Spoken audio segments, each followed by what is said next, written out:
Este é o Visão CI, um programa realizado pelo Observatório da Comunicação Institucional, em parceria com a Mega Brasil, que tem como objetivo conversar sobre o universo da comunicação. Eu sou Carolina Correia. Eu sou Manuel Marcondes Neto. Aqui tratamos dos destaques no portal ACI. Tudo bem, Carol? Tudo bom, professor? Bom, como sempre, os nossos programas sempre se embasam em algum dos textos, né, de algum dos autores que escrevem para o Observatório. Hoje não poderia ser diferente. Então, da coluna Gestão Inteligente, um texto da Regina Brito, que tem como título Conectando Gerações pelo Storytelling. Ah, e aí, então, para fazer um resumo do texto para quem nos acompanha, a Regina ela fala sobre o storytelling, e aí ela vem desdobrando o tema, né, para a gente também pensar em como que o storytelling pode ser usado hoje, pensando que a gente usa mídias de vídeo, por exemplo, que tem duração menor, tem às vezes uma dinâmica um pouco diferente, né, das dinâmicas que poderiam ser utilizadas nas mídias mais tradicionais. Então, o texto ele ronda, né, sobre esse enfoque. E aí a minha primeira pergunta, professor, a gente entende que o storytelling é uma estratégia, uma ferramenta utilizada pela comunicação há bastante tempo.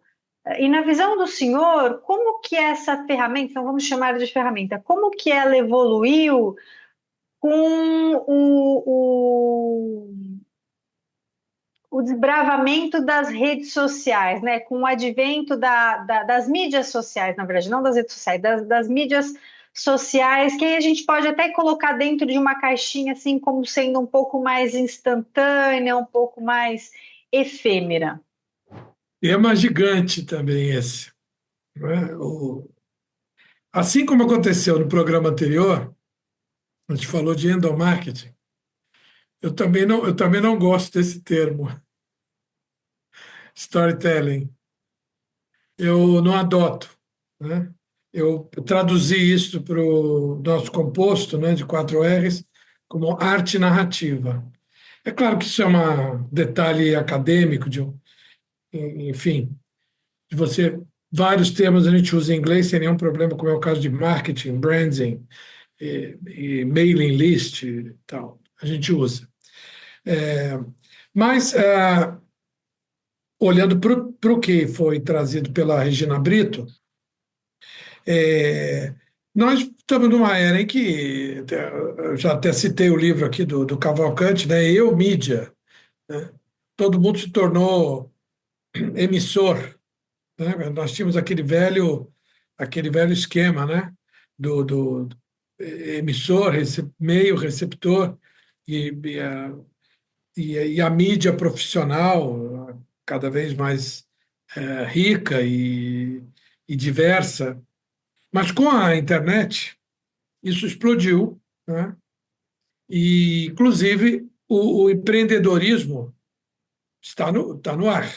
Eu desde 2008, com a minha oportunidade de passar lá pelo curso de comunicação empresarial da Universidade Federal de Juiz de Fora, onde 80% dos alunos era formado por jornalistas, eu já dizia isso para eles: olha, o futuro do jornalismo é o empreendimento, porque as empresas estavam encolhendo e se fundindo, e isso não parou.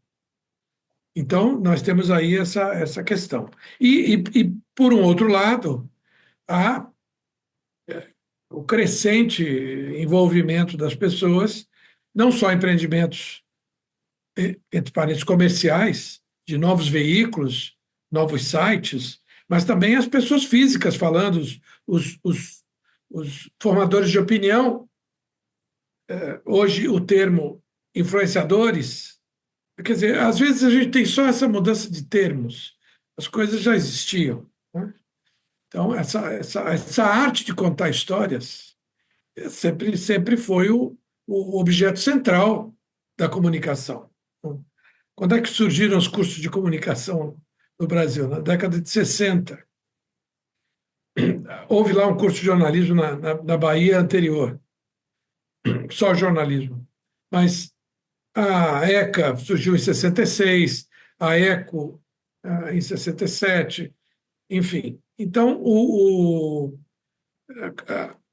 aluno de jornalismo, ou de propaganda, ou de relações públicas, ou de radialismo, ele teria que ser um bom redator. E o redator, tanto na propaganda quanto no jornalismo, está contando uma história. Aquela coisa né, dos cinco Ws e um H, né?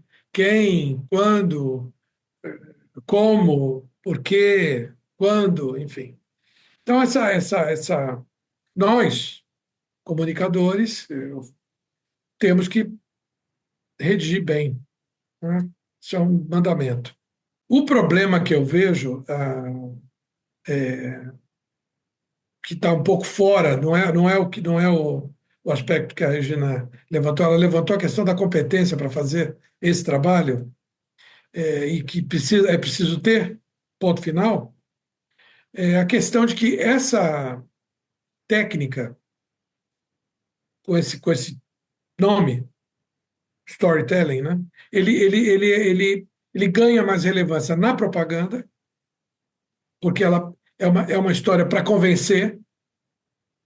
Nós aí estamos com. Porque o jornalismo, né, o, a narração dos fatos, ou a reportagem dos fatos, ela é linear, não é? Aconteceu o desabamento de uma ponte. Não é muito diferente dessa frase que eu formei aqui. Aconteceu o desabamento de uma ponte. Onde? Quando? Por quê? Aí veio o fotojornalismo, né?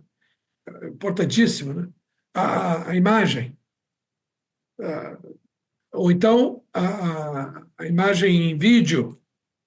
Teve gente até que pegou um pouco do momento da queda, enfim, uma loucura de riqueza que é você contar uma história. Você pode criar um livro sobre um atentado, as Torres Gêmeas. Escrever um livro de 600 páginas sobre um fato que aconteceu e durou um dia, uma manhã. Enfim, você pode escrever um livro sobre isso. Pode produzir um filme. Agora, o problema que eu acho que nós estamos vivenciando hoje é a migração dessa competência para o jornalismo com um viés de convencimento. Então, o veículo aí se despe da função de informar e entra para a formação de opinião.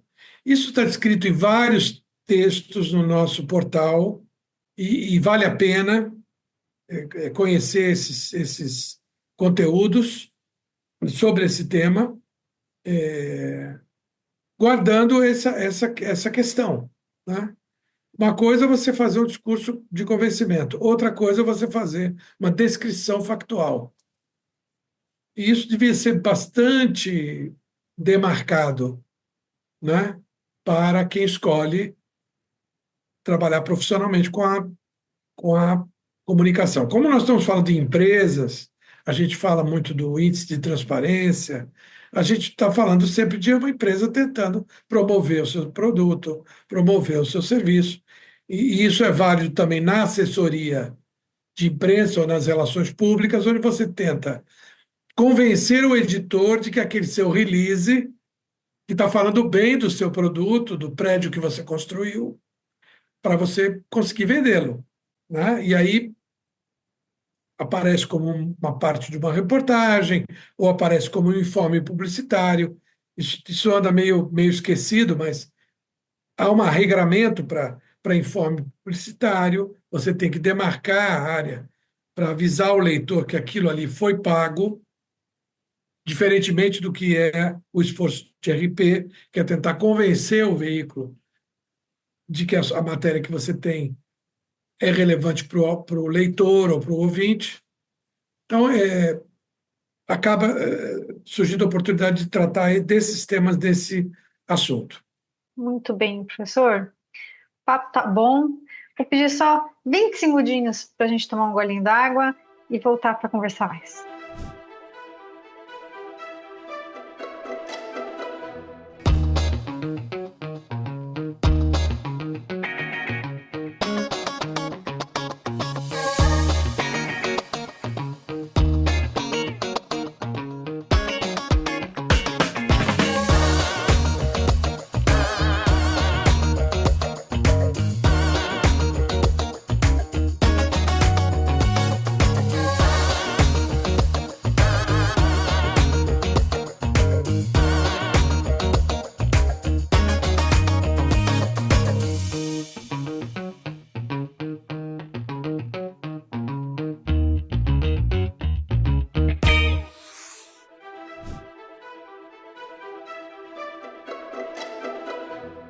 Professor, sobre o storytelling, então eu entendi esse caminho que o senhor construiu para nos situar, né, na questão do objetivo e do significado do storytelling, mas eu queria caminhar agora com o senhor, e foi importante para a gente ter o entendimento, né, do conceito, para justamente eu colocar agora a, a gente aqui numa outra ponta que eu considero ser bastante interessante, inclusive relevante para a gente pensar também o conceito do storytelling.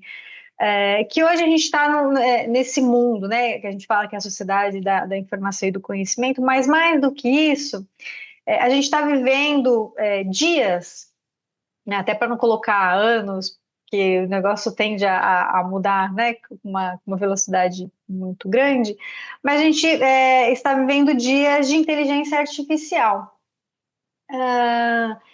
E na visão do senhor, qual que pode ser o impacto da IA, das IAs, exatamente nessa construção de storytelling por parte das organizações de uma forma geral? O que pode ser entrave? O que pode ser benefício?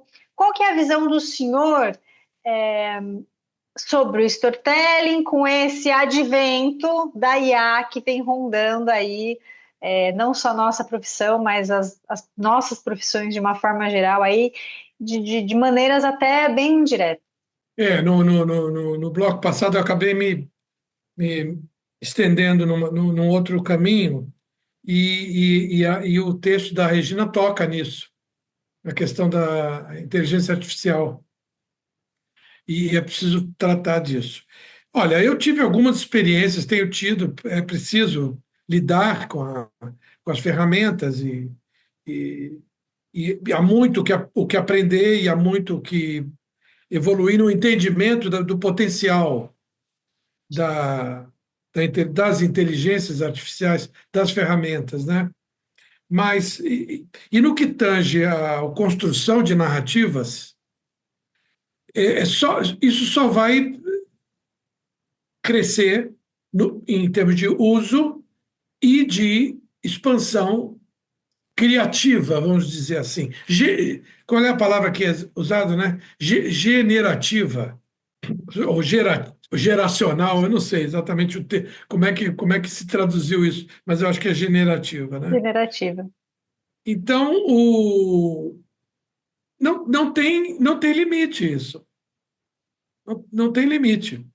Eu acho que, olhando de uma maneira muito simplista, isso concorre conosco. Pessoas, né? Digamos, dedicam a vida ou escolheram a redação pura e simples.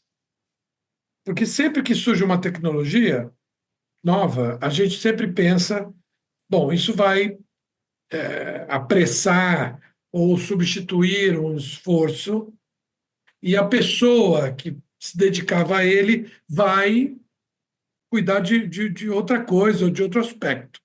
Isso nem sempre é possível. Então, se eu tenho um site e eu sozinho cuido com o uso da inteligência artificial de 5 ou 10 colunas, de assuntos, né, eu acabo podendo abrir mão de uns 2 ou 3 colegas. Então, isso, do ponto de vista da instituição, do observatório, por exemplo, é empobrecedor. O encontro, nós estamos aqui, nós dois juntos fazendo esse trabalho, né? Esse encontro, eu acho, insubstituível. Estou falando em termos de organização. Agora, o portal, não tem ninguém ali no portal, as pessoas abrem e leem os textos. Agora, eu não sei se o produto desse conteúdo, ou se o conteúdo colocado por mim, somente por mim, nos diversos assuntos, né? Se você olhar lá, você que está nos assistindo aí, você vai encontrar mais de 30 editorias ou retrancas no portal. Talvez esses textos não fiquem tão diferentes uns dos outros, porque vai ter a mesma pessoa na interação. No caso, sou eu. Então, eu estou fazendo a coluna de psicanálise, estou fazendo a coluna de comunicação interna, estou fazendo a coluna de RH, estou fazendo a coluna de marketing, com elementos, buscando coisas e instruindo a inteligência artificial, enfim, porque a inteligência artificial é sempre uma resposta a algo proposto. Então, eu ainda fico devendo uma explicação mais sofisticada. Eu acho que nesse momento, nesse patamar, ainda nós estamos falando de substituição pura e simples de pessoas. E que pode ser interessante para um sistema comercial, por exemplo, de tratamento de custos. No nosso caso, não nos afeta, porque nossos autores são todos voluntários. Então, digamos, não há uma economia, porque toda tecnologia tem que ser vista sob esse aspecto da eficiência, da produtividade, do ganho final, né? Como nós também não temos o compromisso da quantidade de conteúdos, nós somos um veículo de comunicação, mas não um veículo noticioso. Se nós tivéssemos um veículo noticioso, nós teríamos que produzir, comentar as notícias do dia.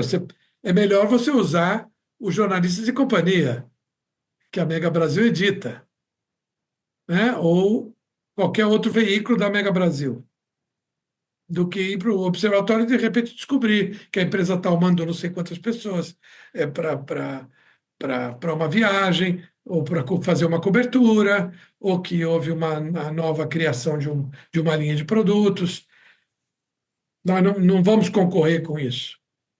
Então, acaba que a gente pode ficar nesse aspecto mais primário da análise.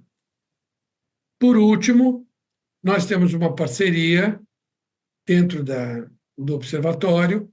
Nós temos inúmeros parceiros. Um deles tem uma ferramenta de inteligência artificial que nos ajuda a analisar o material que a gente recebe. E, por definição, uma inteligência artificial reconhece a outra. Eu talvez seja enganado por um robô, mas um robô não é enganado por outro. Eles se reconhecem. Não me pergunta como, porque eu não consigo. Eu consigo reconhecer uma pessoa. Então, nós temos lá essa análise, porque a gente quer privilegiar os conteúdos autorais. Claro que já há uso de imagens produzidas por inteligência artificial no nosso portal, mas em termos de textos ainda não. Muito bem, professor. A conversa está boa, mas a gente precisa ir para um outro tema também muito interessante, que é o índice. Então, vou pedir mais 15 segundinhos, ou 5 segundinhos, que é tão rapidinho, né? 5 segundinhos só para um golinho de água, e a gente já volta.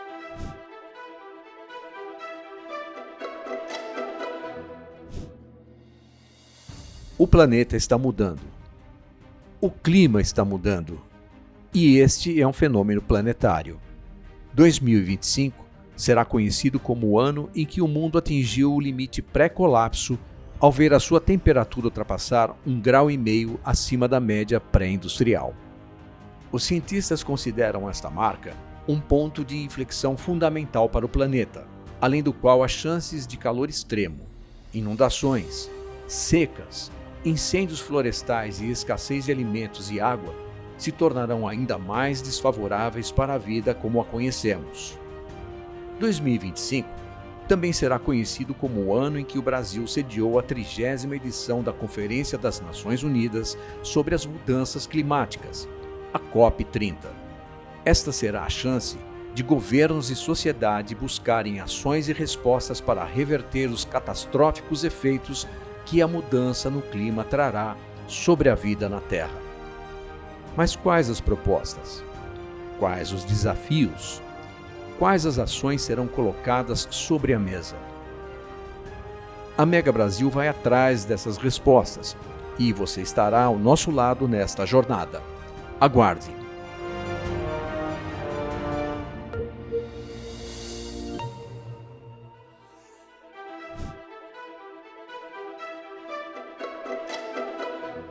Professor, então, caminhando para o índice de transparência ativa, que aí quem ainda não conhece, a gente vem pegando pílulas do manual, o professor desdobra aqui, para a gente ficar por dentro de todo o índice. Então, para nos situarmos, estamos na instância 3, relevância, na tática 10, patrocínio, e hoje vamos falar sobre 2 itens, o 10.1, aderência de práticas institucionais de patrocínio à natureza do negócio, e 10.2, presença no segmento cultura. Bom, o primeiro quesito que você menciona, ele é de caráter genérico. Então, você analisando a organização, nós estamos sempre do ponto de vista de alguém que está examinando uma organização, né, testando, de acordo com o índice de transparência ativa, uma organização. Então, é genérico. A organização tem uma cultura de patrocínio, ela é procurada, ela já atuou, ela tem simpatia, por isso ela não tem, mas quer ter. Então, essas questões serão debatidas na gestão superior da organização, ou pelo menos dentro do setor de marketing. Patrocínio é uma ferramenta específica, né?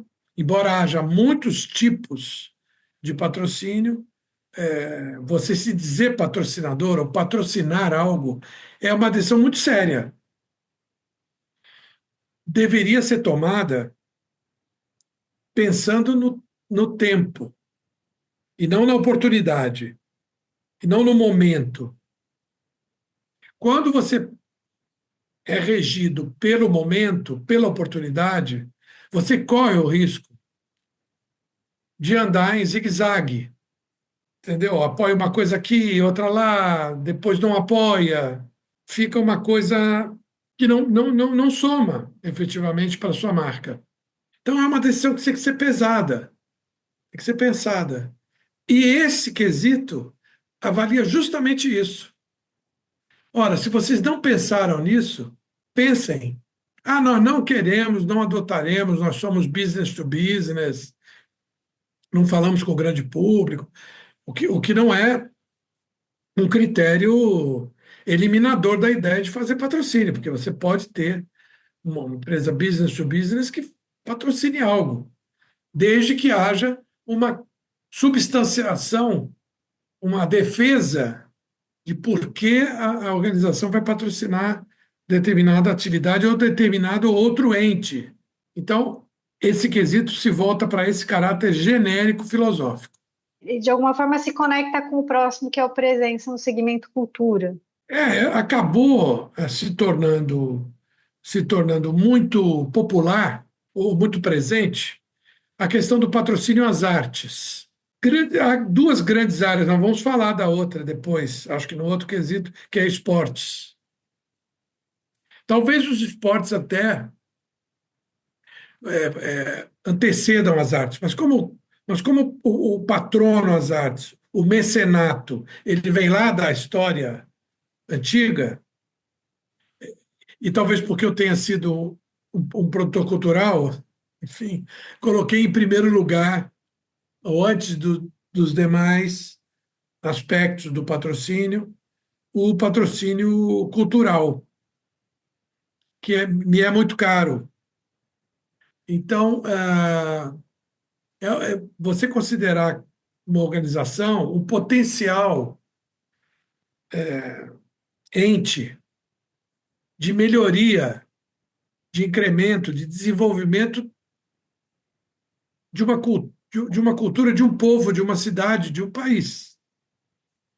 É claro que quem tem que se responsabilizar com isso é o Estado. Quem tem que pensar nisso é o Estado. Não é? Se você é o Estado, não é? E a base do Estado é a nação, são as pessoas, você se preocupa com isso, com a cultura da nação, nível municipal, nível local, né? No nível estadual, no nível federal. O nosso Ministério da Cultura data de 1986. Mas as nossas secretarias de cultura são bem anteriores, muitas vezes ligadas à educação. A educação bebe na cultura e não o contrário. Cultura é mais ampla. Embora a cultura seja primo pobre, se você pensar em termos de ministério, por exemplo, Ministério da Educação, enorme dotação, enormes públicos dependentes da educação. E a cultura acaba ficando numa camada muito, muito menor pela incapacidade de cobrir custos, além da manutenção da máquina. Claro que é muito importante. Você tem um acervo, por exemplo, federal, de museus, enorme. Então, só manter isso funcionando no Brasil inteiro, e que normalmente não é levado em consideração. O custeio não é levado em consideração. As pessoas ficam pensando nas atividades de fomento. Fomentou uma orquestra, fomentou a construção de um novo teatro, fomentou um festival de cinema. Isso é fomento, muito bem. Mas o dia a dia das instituições ele é pesado. Então, as organizações privadas, as empresas, decidirem cumprir o papel cultural na sua cidade, no seu estado, no seu país, ou até globalmente, é uma coisa muito séria. Muito bem-vinda. Eu sou um partidário do chamado marketing cultural, esse foi o nome que a imprensa consagrou no Brasil, e as atividades, 90% do marketing cultural é patrocínio, não é investimento, não é permuta, é patrocínio, quer dizer, bancar a atividade. Então, eu acho que é algo importante que esse quesito do exame avalia. Muito bem, professor. Feliz dessa retomada de 2025, sempre em parceria com a Mega Brasil. Para quem nos acompanha também, já desde anos anteriores, né? Começamos em 2023, estamos no nosso terceiro ano. Obrigada por mais um ano conosco. Comente, coloque sua opinião aí na rede que você acessou para continuarmos essa conversa e nos vemos no próximo episódio. O Observatório completou 12 anos, nós somos de fevereiro de 2013. Temos tido desde o início o apoio da Mega Brasil, é fundamental para nós. Agradecemos muito sempre os nossos amigos da Mega Brasil e estamos em todas as redes sociais. Um abraço, tchau, Carol. Até a próxima, tchau, tchau.